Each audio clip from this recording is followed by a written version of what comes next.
رکھے میرے آقا کا میلاد ہوتا رہے گا۔ جو کوئی چاہتا ہو کہ مجھے حضور کی زیارت نصیب ہو،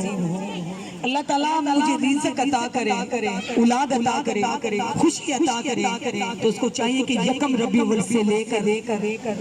آج پہلی ربیع الاول شریف ہے، یکم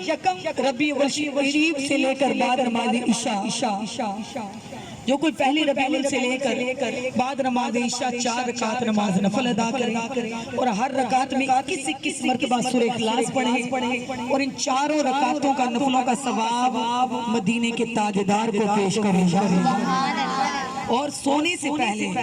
12 مرتبہ درود تاج پڑھے گا۔ اگر درود تاج نہیں آتا تو درود ابراہیمی پڑھ کر باوضو ہو کر جو سو جائے گا، پہلا کرم تو یہ ہوگا کہ اس کو 12 دنوں کے اندر میرے حضور کی زیارت نصیب ہو جائے،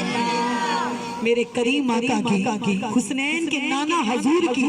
اس شخص کو زیارت نصیب ہوگی جو یہ 4 رکعات نماز نفل ادا کرے گا۔ بعد نماز عشاء یہ نفل ادا کریں، پہلی ربیع الاول سے لے کر 12 تاریخ تک یہ روزانہ نفل ادا کریں، ہر رکعت میں 21 مرتبہ کل شریف پڑھ کر اس کا ثواب حضور کو پیش کر کے باوضو ہو کر درود و سلام پڑھ کر انشاءاللہ جو کوئی سو جائے گا، پہلا کرم یہ کہ ان کو میرے آقا کی زیارت نصیب ہوگی۔ دوسرا کرم یہ کہ جو بھی اس کی دلی مراد ہوگی، رزق کی، عزت کی، خوشی کی، اولاد کی، جو بھی اس کی دلی مراد ہوگی، اللہ اس مبارک مہینے کے صدقے اس کی دعا کو قبول فرمائے گا۔ انشاءاللہ اس کی دعا کو رد نہیں کیا جائے گا، کیونکہ یہ رحمت والے نبی کا مہینہ ہے، عزت والے نبی کا مہینہ ہے۔ مانگنا ہے تو حضور کا دیدار مانگو۔ حضور نے فرمایا جس نے اپنی زندگی میں میرے چہرہ انور کی زیارت کی، محبت سے میرے چہرے کی خواب میں زیارت کی، جب نزاع کا وقت آئے گا حضور فرماتے اس وقت بھی اس کو میرا دیدار کروایا جائے گا۔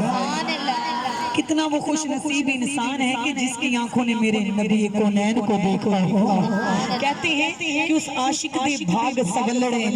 جنہوں روز حبیب دی دید ہوندی، جنہوں روز حبیب دی دید ہوندی، قسم رب دی اس دیوانے دی عید ہوندی۔ سنیا سچ نیازی سیانیاں کو بولتا نال نشان خرید ہوندی، خدا کرم ہوئے تی گل بن دیئے نیتے ایمیں نے فرید ہوندی۔ تو سرکار کے دیوانوں حضور کے دیدار کے لیے نوافل ضرور ادا کیجئے گا۔ ربیع الاول شریف میں کثرت سے سرکار کے ذات پر درود پڑھیں، سرکار کا ذکر کریں، اللہ سب کی حاضری کو قبول اور منظور فرمائے، آمین۔